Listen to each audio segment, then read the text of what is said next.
Hello, and welcome everyone to the Riverfront Red Show, a part of the Blue Wire Podcast Network. This is episode number 539 of the world's most dangerous podcast, where we will discuss, you better believe it, the red hot Cincinnati Reds, and specifically some changes with the rotation. With me this week is a face you will recognize. He is the co-host of Late Night Reds. He is the substitute host on occasion of Locked On Reds. He's been called the Walmart version of Jeff Carr. He is your friend and mine. He is Tim Daniel. Tim, how are you, buddy? I'll never get over that. That was the funniest thing ever said about me, ever, just of all time. But I'm good, man. Excited that you're back. I know you had a long, much-needed break after everything going on in your personal life to be, besides moving across the country, no big deal. So excited to have you back in the seat and excited to be doing this. Yeah, thanks, man. It's good to be back, though. Maybe I should leave a little more often because since I last tuned in, the Reds were a season worst, 10 games under 500, and now they have won 9 of 12, 3 out of 4 series. They just completed a 5-1 road trip. They swept the freaking Dodgers. Had a rough little series loss to the Cardinals with some low vibes, but bounced back in a big way with the win against the Cubs. A series win capped off by a sweep of the Rockies in that sweet, sweet mountain air. We love a sweep, Tim, and as is tradition, quick vibes check. How you feeling?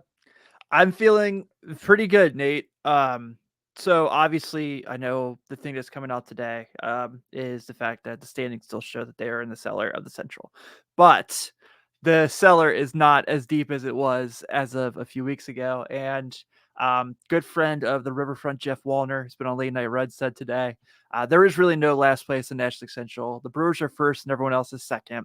So we quote the great Ricky Bobby: "If you ain't first, you're last." And I feel like this team's pretty close to getting things together. You're starting to see, we're going to get to this obviously, but TJ Friedel being back just does so much for the lineup, man. It just legitimizes it a little more. And then we have Noelvi Marte starting his rehab assignment next week if all goes planned and considered. So the pieces are coming together. The maturation you're seeing of a lot of these guys has been really, really fun. So you love to see it, man. And is Adam Dunn coming back to the team? Is that happening? Good luck, Adam Dunn, for you right there. Yeah. For those watching on video. Yeah, man, the Reds are playing good ball. This has been such a weird season. The vibes were super high for the first several weeks, even when they were tailing off from a pretty hot start. Couldn't complain much. They were hovering around 500 with all of the stuff they've had to go through. And then it got bleak. May was terrible. It was not fun. It was no fun to talk about the Reds. It was no fun to consume content about the Reds. I mean, not only do we have podcasts, we listen to each other's and all of the other ones pretty much. Yeah. And nobody was having a good time. Well, then I decided to go on, like you said, move across the country to Texas, the Dallas area. So I did have to scoop me a Rangers City Connect hat. Nice. It's a dope hat, I'm not going to lie. It's the only non-Reds baseball hat I've ever owned in my life. I don't wear it very often. It's decoration. But the Reds are playing great baseball right now. They kind of got hot on the back of the starting rotation, which we're going to talk more about. But now the bats are starting to come alive too. So this is going to be a lot more fun episode than we've had recently, it seems like. Definitely since the last time I've been on. And I do want to say really quickly. Oh, sorry. Go ahead. What were you going to say? I had to backtrack a little bit to your now laying Texas roots. Have you finally experienced Buc-ee's? I haven't yet. We drove by several of them coming in, and I tried to convince my wife. I'm like, hey, you want your first Texas barbecue to be from Buc-ee's. Branch Brown just hung up the podcast. He said, I'm not listening to these guys anymore.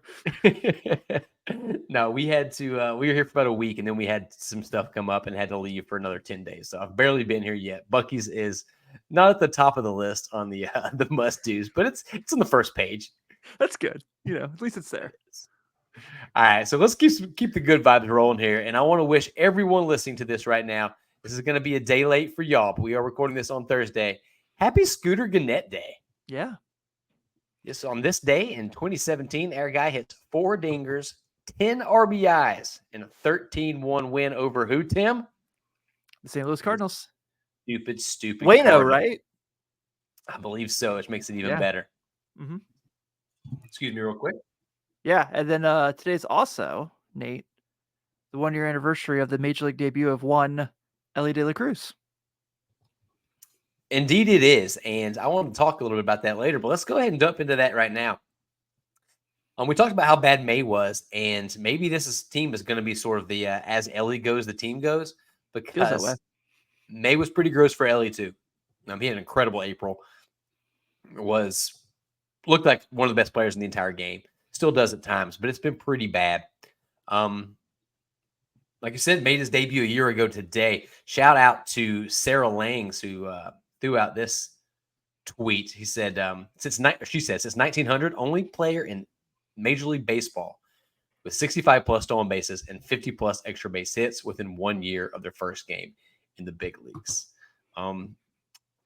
The Ellie experience has been fantastic, and he looks like he could be coming out of that malaise, perhaps, maybe. Mm-hmm. What are you noticing lately about Ellie? The confidence is kind of coming back, it looks like. You can kind of see that a little bit more.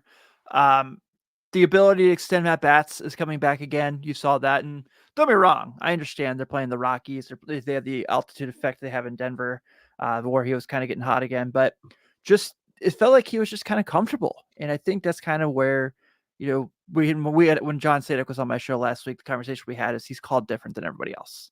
No one else has their strike zone called like Ellie De La Cruz. So he's kind of figuring out how he's being called, and obviously that right-handed home run, the dead center in Coors Field was pretty nice. So you take that every day of the week. I think that was his first over the fence home run from the right side this season. You're right. Yeah, because his other right-handed home run was the inside the Parker. Yeah, which is crazy to me to begin with, but that he matched it to dead center. And Colorado's Colorado, but hey, every team has to play there, and those guys drive Porsches too, as Chad likes to say.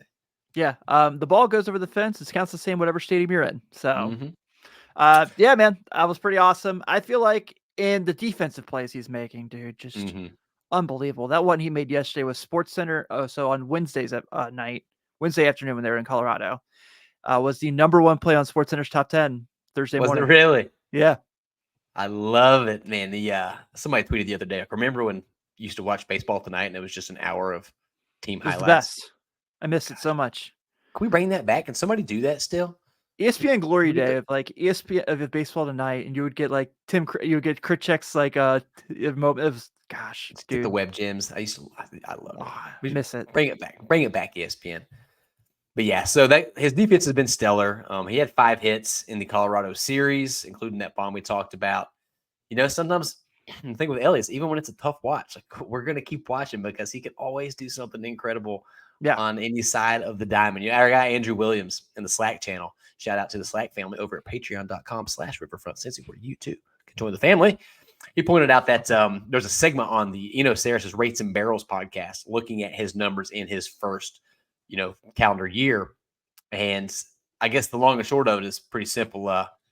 Don't worry too much about Ellie. He's pretty freaking awesome. I think he still has the second highest wins above replacement in Major League Baseball among shortstops behind Mookie Betts. I mean, you may have heard of. He's decent. Yeah. 2.1 on the season. I mean, listen, you're going to get a lot of highs and lows from Ellie. He's still so young, and just sit back and enjoy the ride, people. Absolutely. All right. So we mentioned before, the Reds just swept the Rockies. We love a good sweep. They had not won a series in Colorado since 2016. Hadn't swept one since 2012.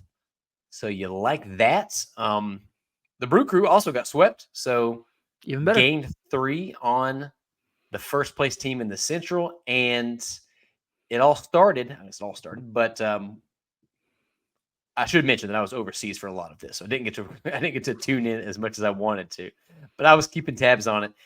And you got to throw some shout out to our guy, Frankie Montas, for flirting with a little bit of a no-no. Yeah. Went deep. 9 strikeouts, 1 hit, 7 innings pitched, just 2 walks. A little fun fact for you. Became just the first player in MLB history to throw at least 7 shutout innings as a visiting pitcher in Coors Field while striking out at least 9 and allowing no more than 1 hit. How about that? So yeah, there was a lot of qualifiers in that, but still pretty cool. Good Total job, baseball Frankie. stat. Back-to-back quality starts for Frankie. Hopefully, he is getting back on track. Got the ERA down to 4. More on Frankie later. I guess the talk of the series was that electric ninth inning comeback in the getaway game. I don't know about you. I just got back yesterday morning. I was recording this, so Wednesday morning, and I went for a little walk. Had the game on audio. Listened to it. They gave up a couple more runs. I think they were down 7-4, and I was just like, this has got getaway vibes all over it. I'm not gonna listen. The guys have been playing good ball, taking 2 out of 3 on the road. No shame in that. Not gonna listen to this loss. Fast forward 2 hours later, I got locked out of my house. So I'm just sitting there waiting on my wife to come with the key, and I decided just to check the score to see what happened. And lo and behold, the boys drop a 6 spot in the top of the 9th to come all the way back. The Rally Reds doing what they did so often last season. And, after missing a lot of opportunities, not capitalizing with runners in scoring position early, a couple 9th inning home runs lead them to the promised land. What can you say about it? Spencer Steer, we talked about it, how he wasn't really slumping. It was a fake slump. He was going to come back around. He's the one who hit the big 2-run shot to take the lead. And then Jonathan India going grand salami to add the insurance. And they did what they've been doing all series, scoring runs with 2 outs. They were down to their last out when they put those 6 runs on the board. Crazy. How many runs they scored with 2 outs? 22 of the 29 in the series. Yeah. Or 2 out runs. That is insane. It just seems like the energy and attitude of this team is different, and there could be a lot of reasons for that, but we are watching, again, the team that we seem to watch most of the season last year. The never say die, never quit. We love each other. We love this game. We love this team. Redlegs. That, I don't know, it was missing in May. I guess winning cures all, but are you noticing anything different from this team, just vibes, energy-wise? Vibes look better. I think just kind of trying to match, understanding that the rotation's giving them chances to win nightly, realistically nightly, and just figuring out a way to put things together. At times it feels like they're just like passing the bat down the line, just kind of rolling through. And I think that's been great. I think some of the sparks, obviously TJ Friedel coming back and hopefully staying back for this point. Yeah. I don't know if I think Jacob Hurtubise is a full-time major leaguer, but I think I have been impressed with how he's battled in at bats. I think he's done a good job. Again, not 1,000% certain a guy who has no power is going to be able to consistently stay in the big leagues, especially in Cincinnati. Hey, whoa. You were talking to the president of the Alejo Lopez fan club right now. I appreciate a light-hitting contact fast guy. Did you get your Gwinnett Braves Alejo Lopez jersey yet? You know it. But, Hurtubise kind of starts the rally yesterday with that triple. So, I think that just kind of these sparks of these guys coming up, and the bullpen's been pretty, for the most part, solid. I know that there's like some outliers there, but Lucas Sims up until yesterday, really, really good, like 7 to 10 appearances. Alexis Diaz has had some rocky moments, but overall, I wouldn't say I'm disappointed in how he pitched the last few weeks. And then obviously Fernando Cruz doing Fernando Cruz things has been fantastic. So I just feel like it's coming together, man. I mean, we're obviously, I know we're going to get to Tyler Stevenson here in a little bit, but Ben and I on our show have echoed all season, just the way he's hitting the ball, the way he's making contact. You knew something good was going to come out of it eventually. Mm-hmm. It's the beard. I know it's the beard. It's the beard, dude. And he's about to have a girl. He's about to have a baby. As someone who has a girl, I know how much that just brings your spirits up. So I'm with you, my guy. I'm with you. I love it. No matter any way you slice it, though, June 2024 is looking quite a bit better than May did. The Reds are 4-1 so far, with some important games coming up. Quick standings update. We are recording this early on Thursday, so there are some games that are going to happen before we get a chance to take a look. But as of now, the Brewers are leading the division at 36-26. The Cubs on a bit of a slide, 31-31 in second, followed by the Cardinals at 29-31. Pirates 29-32, and the Reds at 29-33. So like you said, that gap has closed quite a bit. They are now 7 games back from Milwaukee, which doesn't sound good, But 3 days ago, that number was 10. Yep. So we'll take a 30% increase. They are only 5 games back from the second place Cubs, with 4 coming up starting tonight. And more importantly, they're only a game and a half back from the wild card. Yeah. So there's a lot of season left in. They got to leapfrog 6 teams there, but no reason to stop paying attention just yet. For sure. I mean, if you look at this, no one ever wants to go by because you got to play the game still. But if you look at the month of June, especially compared to the teams that are playing in May, pretty favorable, right? I mean, your best team is the Guardians. You like to play them twice, who've been tremendous this year. We're actually going to have Quincy Wheeler from Guardians Cast on Sunday's show to explain to us how they've been so good. He's a friend of the program, so happy to have him on. But then you also look at, obviously, this Cubs series is huge. So Cleveland and Milwaukee, you're just like, oh, that's probably gonna be pretty hard. Those 5 games with those two, and then but you had that sandwich between the series you just had with the Rockies, the 4 with the Cubs, the Pirates, who when Paul Skeens isn't pitching, I'm not scared of them. The Red Sox, the Pirates again, and you finished the month with 4 games with the Cardinals, who I know just took 2 out of 3 from you, but you very easily could have won at least one of those games you lost. If Andrew Abbott just doesn't have his worst start of the year. So I feel good about where they're at as far as how they're playing. Obviously, I would like to see them higher in the standings, but I feel like they can make something happen here, man. I feel like they can make a run going into the All-Star break. Yeah, I think you're right. They are. They have a plus 11 run differential, which is 5th best in the entire National League, second in the division. So you could argue that their record should be better than it is. You mentioned their upcoming schedule, and I think this is going to be a really, really important stretch of baseball for the Reds. I don't think I'm going out on any ledges to say that, but if they go 12-8 over their next 20, they'll be 500 exactly at the 82 game mark, and we all should be happy with that based on what this team's gone through. 15 of the next 20 against division opponents, and I don't know. We're going to see. This is going to be a fun time to tune in as Reds fans. It is, man. Like you said, just all these divisional matchups and then the non-divisional games. I'm not necessarily – the Red Sox are as mediocre gets, so you feel good about that series being in your ballpark. Yeah, man. I think I think everything could kind of go their way again.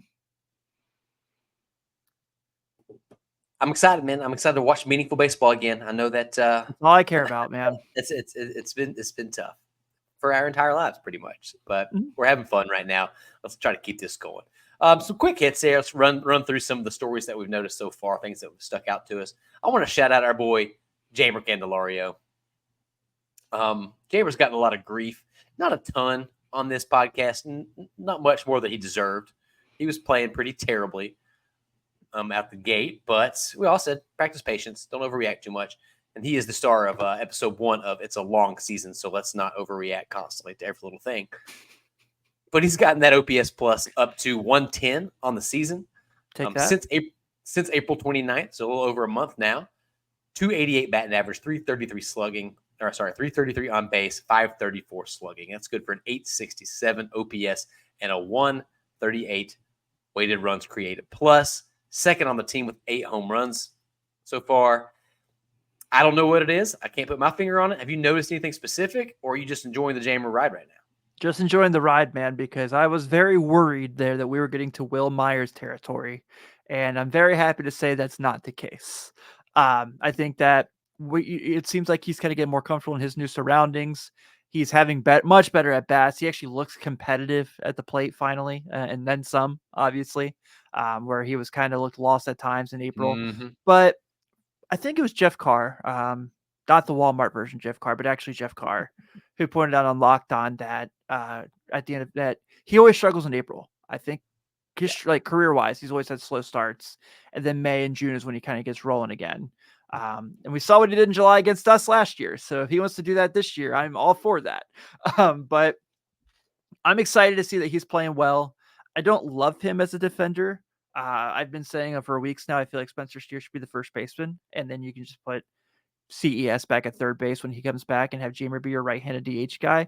I don't know how it's going to work out, but I think that what we're kind of getting from him is what you hope for, right? This is what you Mhm. needed when you signed him because he was your big fish that you signed in free agency. So it's been nice. Yeah, you touched on his defense. He is you're Not kind good, of Bob. you're being generous to him. He has been atrocious in the field. -7 outs above average so far. I think that's fourth worst in Major League Baseball at the hot corner. But I don't care as much when he's hitting the ball. Yeah, who You does? can get away with worse defense when you're mashing, and the dude's been mashing for a little over a month now. Anybody else that you want to point out real quick? I mean, everybody. Good Lord. Yeah.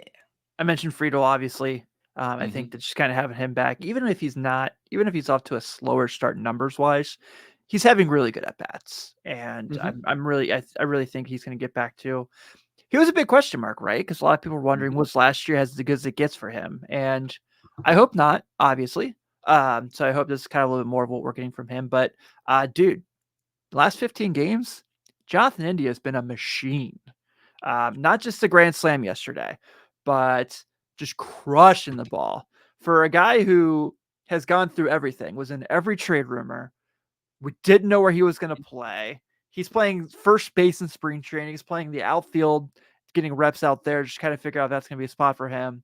And then unfortunately, everything happens with the injuries for him to kind of like step in and be the guy who said, I'm going to be the captain of this team and I'm going to lead the way. He has done that and then some. So I think we all root for Jonathan Indy. We all want the best for him. We all are also well aware of who he is. But this has been great, and I'm super pleased for him. I'm super happy, and I hope it keeps going. And he makes things difficult when all these guys do come back. Yeah, I'm glad you mentioned Jonathan India. He had the great big grand slam yesterday. That's 2 in his last 12 games, so that's pretty fun. Keep that up. Mhm. He's got his OPS plus up to 103 right now, which it's not gonna win you an MVP or anything, but if he keeps that Above above, average. yeah, he keeps that above 100, then that's what you need out of what we're asking him to do for this ball club. Um, what's been really shocking to me is his patience at the plate. I didn't know he had this in him based on years past. He is, and shout out to Matt Wilkes from Reds Content Plus for this, the lowest chase rate in baseball among hitters with 200 plus plate appearances. And he's sneakily been the fourth most prolific walker in the National League amongst qualified hitters with a 15.1% walk percentage. Like, who would have guessed that? Here's He's something doing. fun. Do you know who the 3 players ahead of him are? I do. Let's see. Is Bryce Harper one? He is one. Okay. One of National them. League. He's number 2, I think. But yeah, Okay. National League only. All right. So I'll give you a hint. okay. Mookie Bryce Betts. Harper's Bryce Harper's teammate. Reese Hoskins. Nope, that's former teammate. That's right. Yeah, he's in Milwaukee now. Is it Nick? It's not Nick Castellanos, is it? No. Another hint, same player or same team. No, sorry, same player. He may be from the Cincinnati area. Schwarber. Schwarber. Nice. Schwarber is a walk machine. And the other person, the third Otani. person, nope. Whoa. Even better. You're gonna love this. Nicholas Peter Senzel. I should have known. I should have known. He's had a great year. He's really had a great year. Yeah, he's been good. He's been playing against both righties and lefties too. So you love to see it for Cincy. We're Reds fans though, so we love to see it even more for Jonathan India. That on base percentage is 116 points higher than his batting average. So if that power can show up the way it looks like it might kind of be, then we can start seeing him get a little closer to what he was during his rookie year. And maybe we can't expect him to be that again, but if he can get close, that's a great guy to have on your team. Absolutely, man. One way or another, if you can hit, you'll be in the lineup. So keep it going, baby. Keep it going, Indy. Absolutely. A couple guys you touched on. You mentioned TJ Friedel. The team's just more fun to watch when he is in Right. the lineup. It's to say he's like the little engine that could for this team. I just need him to stop getting hit by pitches.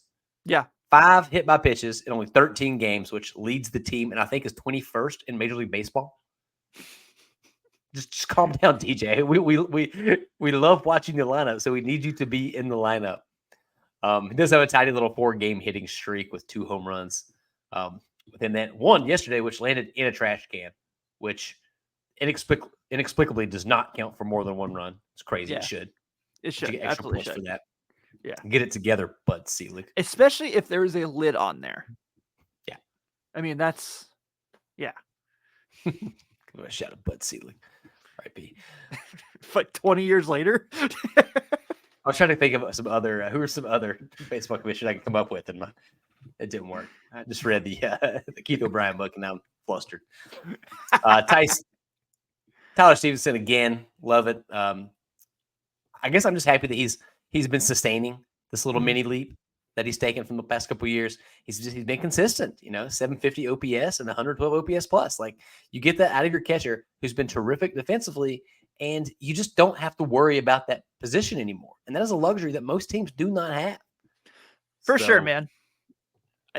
For him, Ben and I kind of often said we kind of felt like last year was just kind of a year where he was trying to get his legs back underneath him. He was super injured in 22, obviously. And we kind of felt like this was who he was.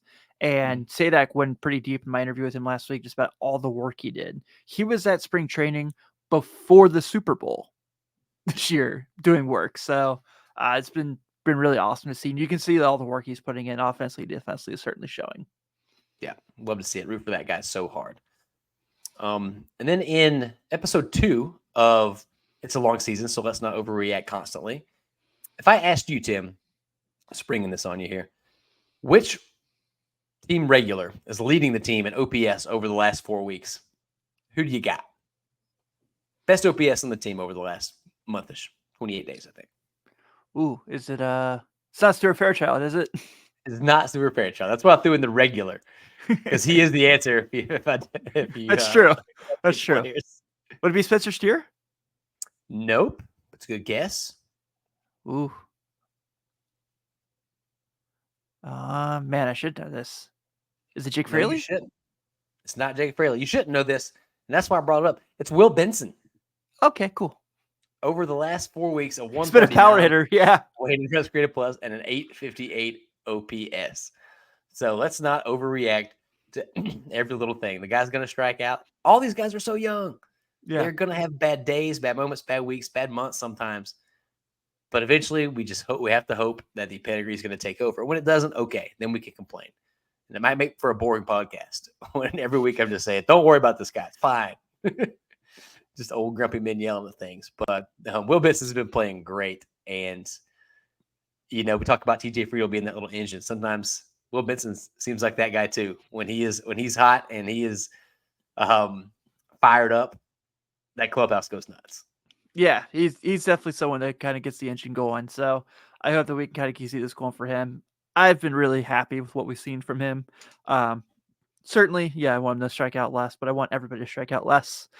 So I'm not going to scream about that, but I think the people who are freaking out about him, what's your better option, first off, and secondly, his power's been really what the Reds need him to be. So, yeah, he's swinging a more confident bat right now, and he just looks more comfortable at the plate.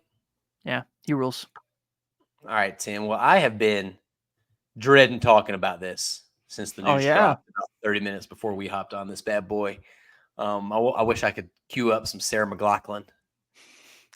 We used to be able to, but now that we're now we have the YouTube threshold. Yeah, we can't do that anymore. And we had a viewer mail question about this, and we're going to talk more about our rotation here shortly. But big news out of Cincinnati today is that my guy, Douglas Graham Ashcraft, has been optioned to Louisville. His spot on the roster going to Emilio Pagan for now. What was your initial gut reaction when you saw this news? Wasn't surprised, obviously, with how he's pitched. He hasn't had a quality start since May 1st.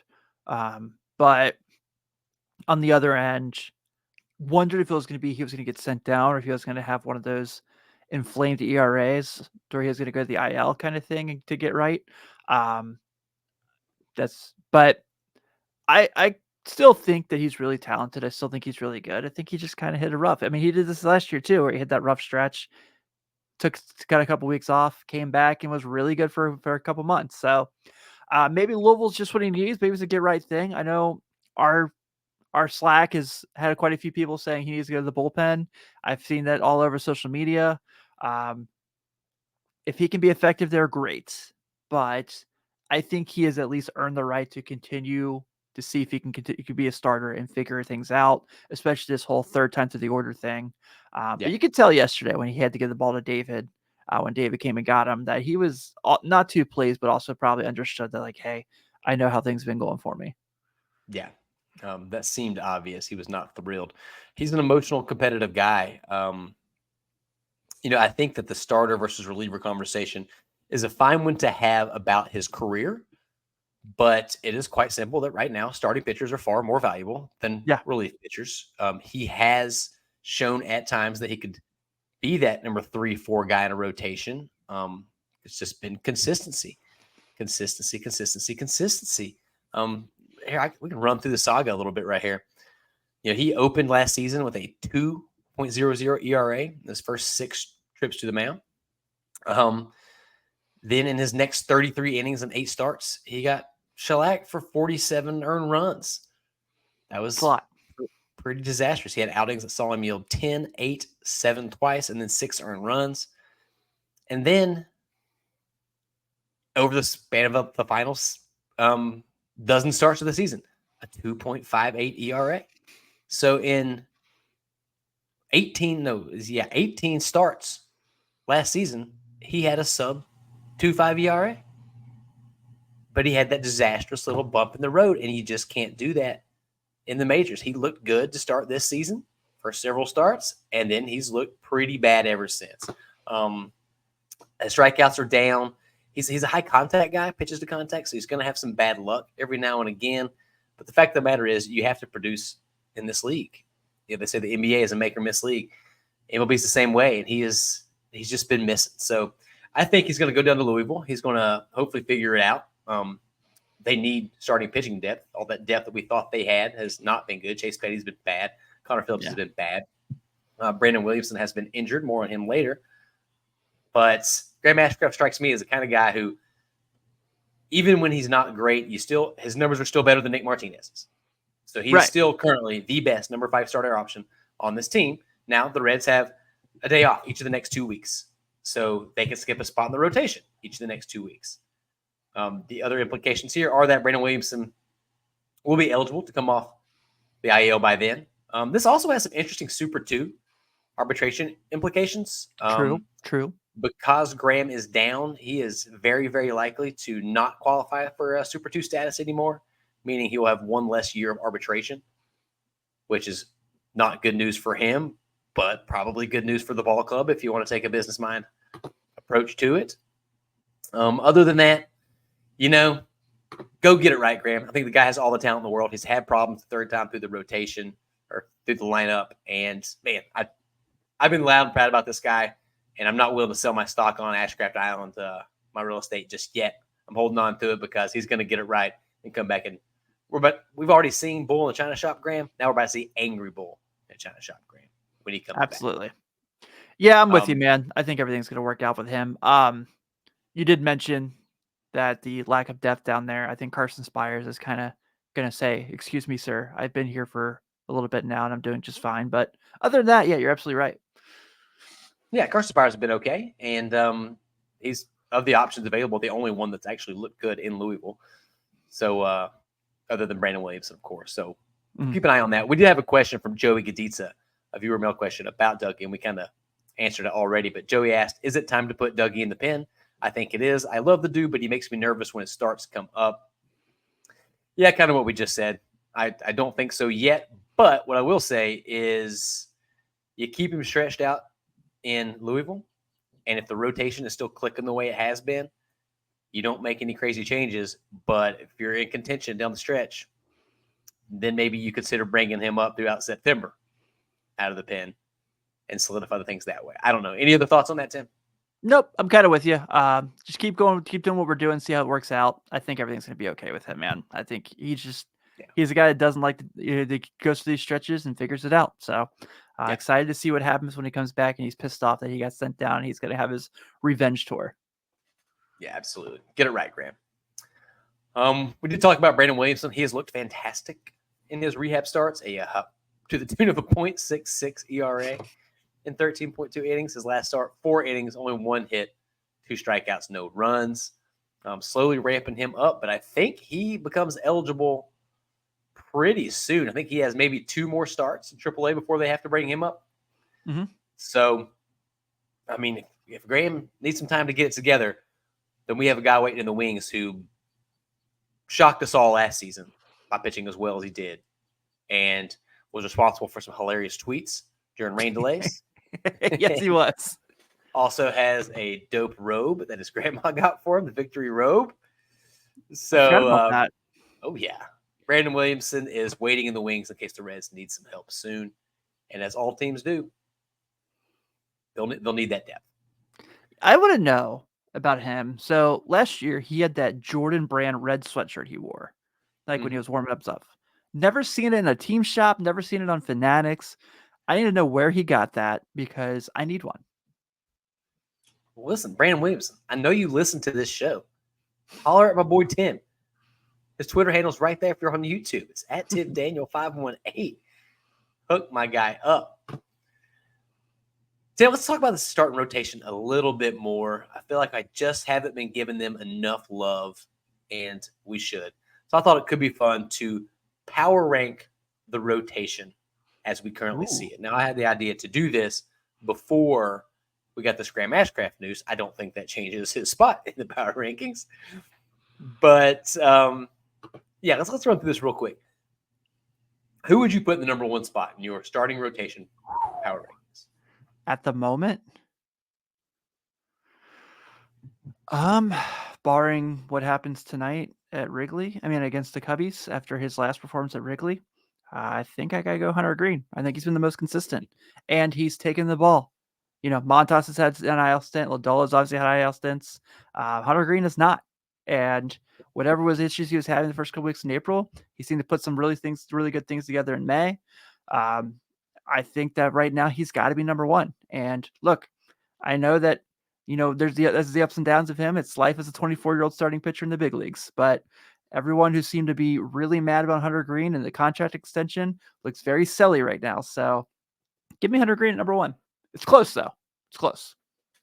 Yeah, I also had Hunter number 1. I think it was a 3-horse race between him, Andrew Abbott, and Nick Lodolo. I chose him. Nick Lodolo has the best stats so far, the best counting stats. But he just hasn't been on the mound. He hasn't thrown enough yet. This could change by the end of the season. I hope so. I hope all 3 of these guys are going neck to neck, trying to be the best pitcher on this staff. But he's been fantastic. A 1.22 ERA plus, a 1.16 WHIP, which is one of my favorite stats, as regular listeners know.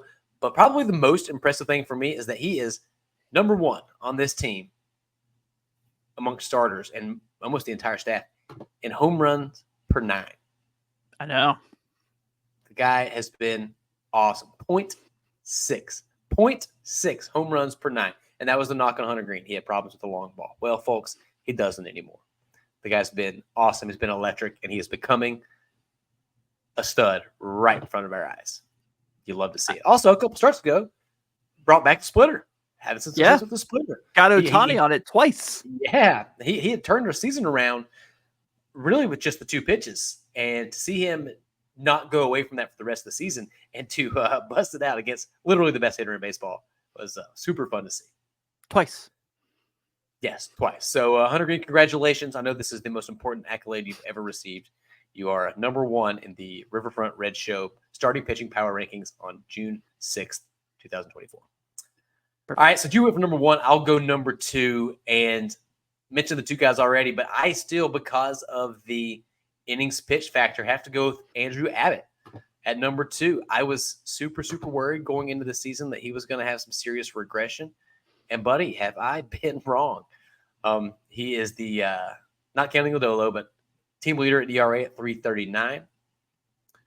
69 innings pitched. Nice. A 1.23 ERA plus. His FIP is a little less kind to him. So they expect that he may have had some luck, but 1.145 WHIP. He's just been Mr. Rock Solid all season long. He's somewhere between electric and okay almost every time out. And he's a Virginia boy, so we love to see it. So Andrew Abbott was my pick for number 2. Agree or disagree? Completely agree. Just like it comes back to just Do you have the ball every 5th day? Okay, great. I can count on you. Perfect. And I thought how he pitched in Colorado was very impressive for the fact that he only gave up a few runs and hung in there and pitched really well. I mean, 3 runs in Colorado is basically giving up a run anywhere else. So kudos to him for battling that way, especially coming off that St. Louis start. I was very impressed with that. But yeah, man, he's easily been number 2. Yeah, fantastic, man. That's rotation's been good.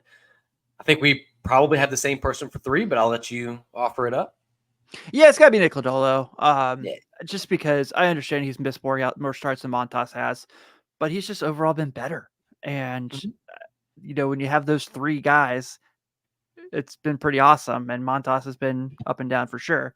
But I mean, really, the worst outing Lodolo had was that Giants outing where he gave up the grand slam in the first inning, and then went 5 more innings without giving up a run. So that's the worst we can say about him this year. I can live with that. I think all of us can live with that. I think he's the best all-around pitcher of the group. I just think that the fact that he hasn't been there because of injury is the only reason he's at number 3 compared to right above Green. Yeah, I make a sacrifice to the baseball gods every night before bed and every morning when I wake up for Nick Lodolo's health. So far, so good. You're welcome, Reds fans. He was pitched to a 3.11 ERA, a 1.35 ERA plus, which is just insane, and a .993. He's .90 with his whip. He's giving up less than a walk or hit per inning. Incredible. All right, so Nick Lodolo at 3. Then we got to talk about our boy Frankie. I got him slotted in there at number 4 because he has a 4 exactly earned run average. He had a little bit of a rough stretch, but 2 quality starts in a row, including the no bid in Colorado. It's a bad Rockies team. I get that, but it is hard. It is extremely difficult to not allow hits in that ballpark. And he only allowed 1. Yeah. And that was on a knee-high splitter that was a lucky hit. For sure. Yeah. So Frankie there at 4. If you just listen to his interviews, he puts a lot of pressure on himself in a way that I think is awesome to see, that I think this pitching staff really needs around them. We talk about a lack of veteran presence a lot, but we usually do it on the offensive side of things. He has kind of been that guy for the pitching staff, and it sounds like he's been that guy from day one. So if he can turn it around and make this sort of 2-3 horse race into a 4-horse race, then we have some real reasons to be excited about what this ball club could do if they are lucky enough or play well enough, fortunate enough, I should say, to make it to the postseason. Because if you've got stud arms, we've seen it happen time and time again. Playoffs are a crapshoot. Yeah, absolutely. I mean, you look at Arizona last year; it's the perfect example, right? Yeah. So Frankie, keep making progress. We love what we're seeing. And then I had my guy Graham in there in the 5th spot. The Reds have been mostly durable with the rotation, so Graham just gets it by default. But that 5.05 ERA and 1.46 whip wasn't getting it done, and it seems as though the Reds agree. So he will be angry in Louisville, which sounds like a good country song. I may have to write after a couple bourbons one of these days. But there you go. Sorry, Graham, you're 5th, narrowly edging out Nick Martinez, who has been a disaster as a starting pitcher for the Cincinnati Reds. And we're not going to reliever. Yeah, we're not going to dwell on that because he's been incredible as a reliever.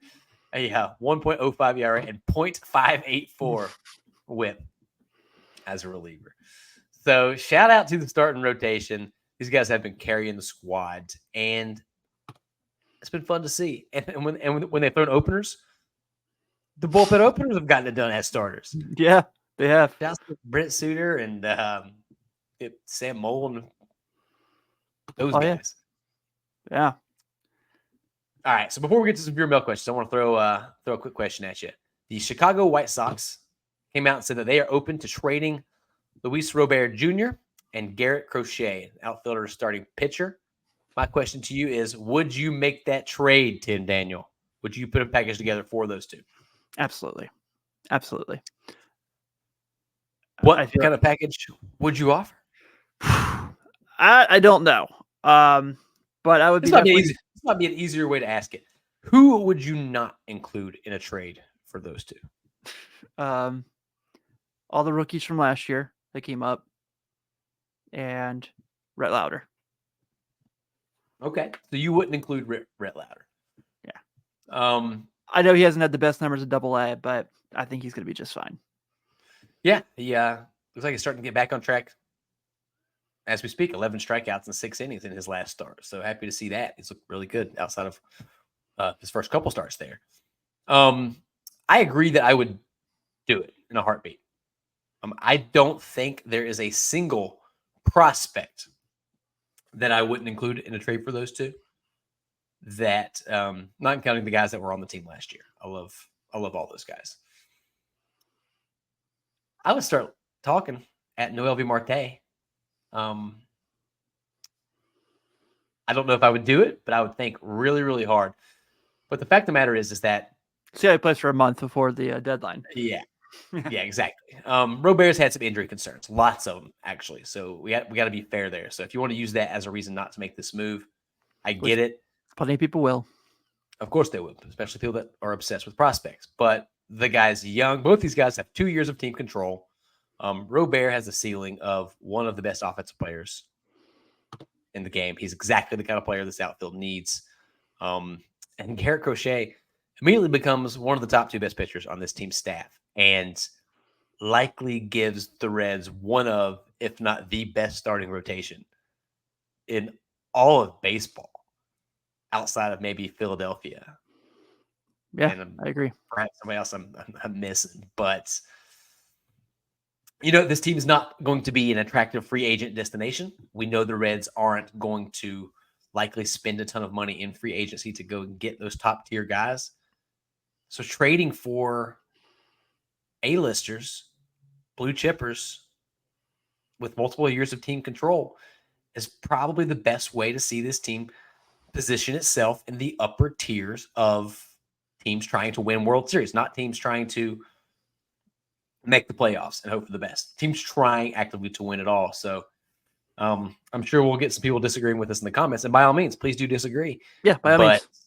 I would love to see Nick Krall get crazy and put something together for both those guys. And sooner rather than later. Don't wait to the deadline. Cam Collier, take him.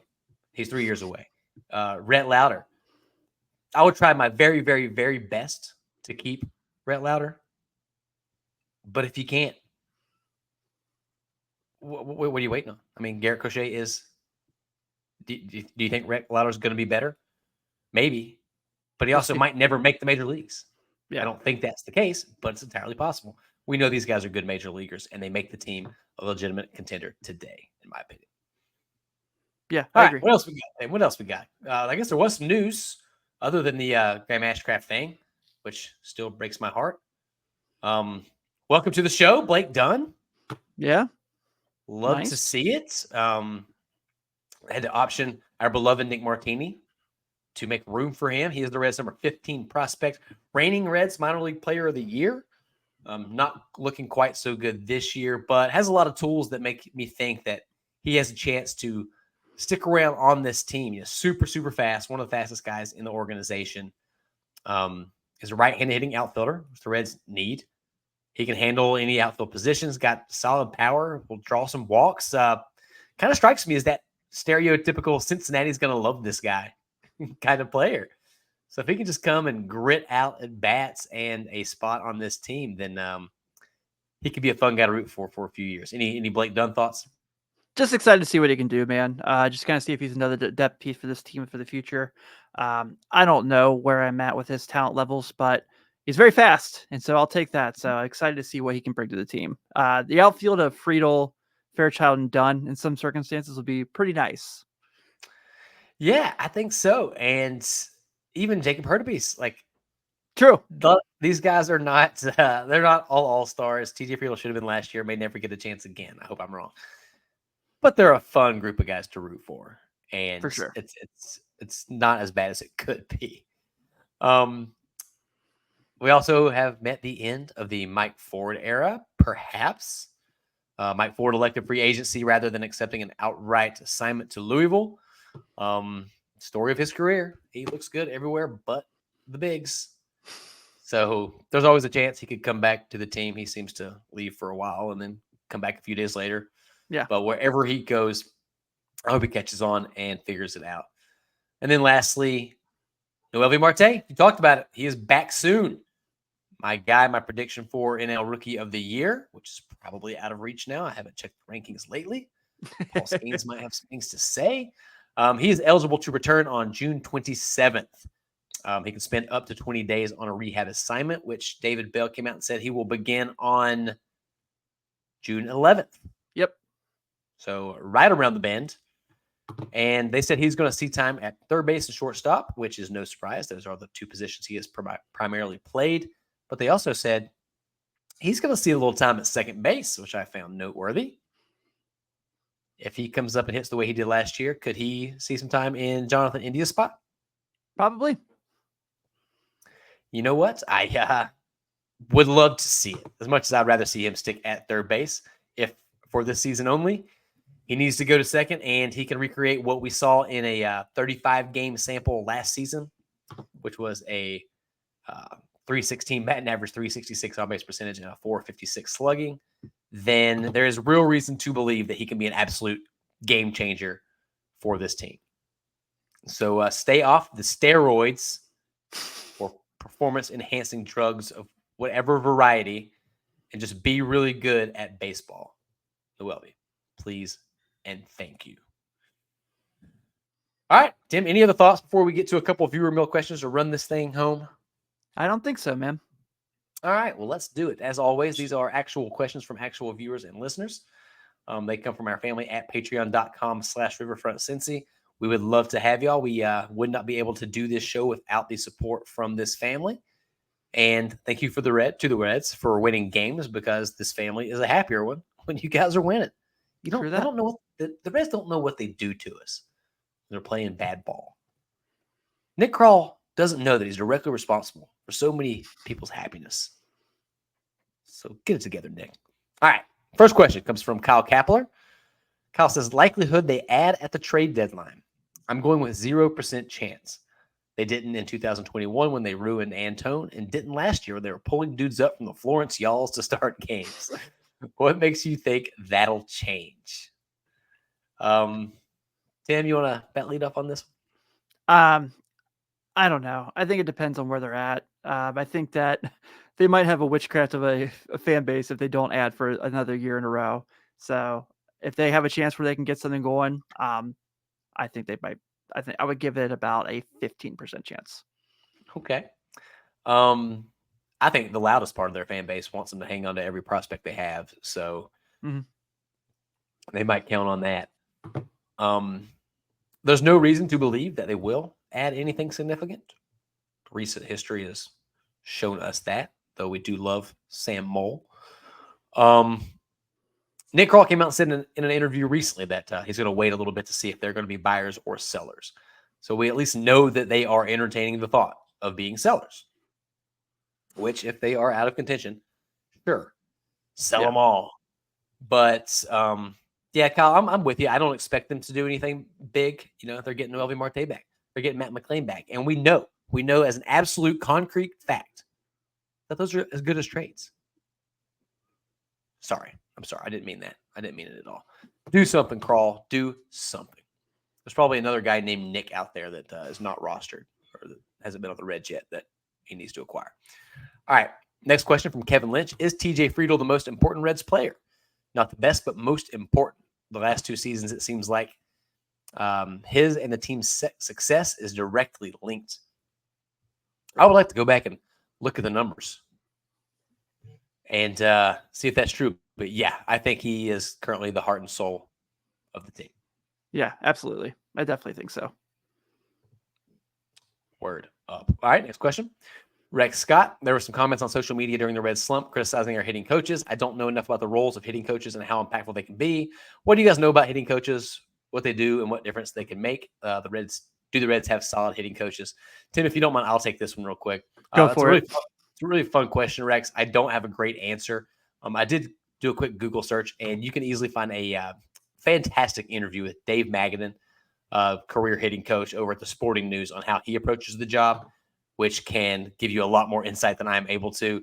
And I have no idea if the Reds coaches are good or not, but I will tell you one thing, is that my opinion will 100% change based on that week's results. So right now, I think they're great. Yeah.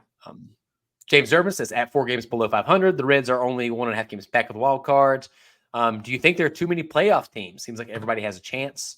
Any quick thoughts? Probably, but if the Reds get the last playoff spot, I'm not going to be upset. That is me. I've said this all along. It's not great for the game, but the Reds have only made the playoffs 6 times in my life. So whatever makes that happen again, I'll take. David Hurst, calm down, Francis. It was the Rockies, just like the White Sox earlier. They are good for what ails you. That is a fair point, David, but we'll take wins however we have to get them. Seth Shander says, are we having fun yet? I'll speak for both of us, Tim. Yes, Seth. Yes, we are. All right. That's going to wrap it up for this week's episode of the Riverfront. Tim, any parting words of wisdom for the folks out there? Keep enjoying it. Let's keep winning some games, and I'll see you guys on Sunday night. Let's do it. Please go check out everything else we are doing at the Riverfront. Lots of great content. Tim, thank you so much for being on this show today. You are the man.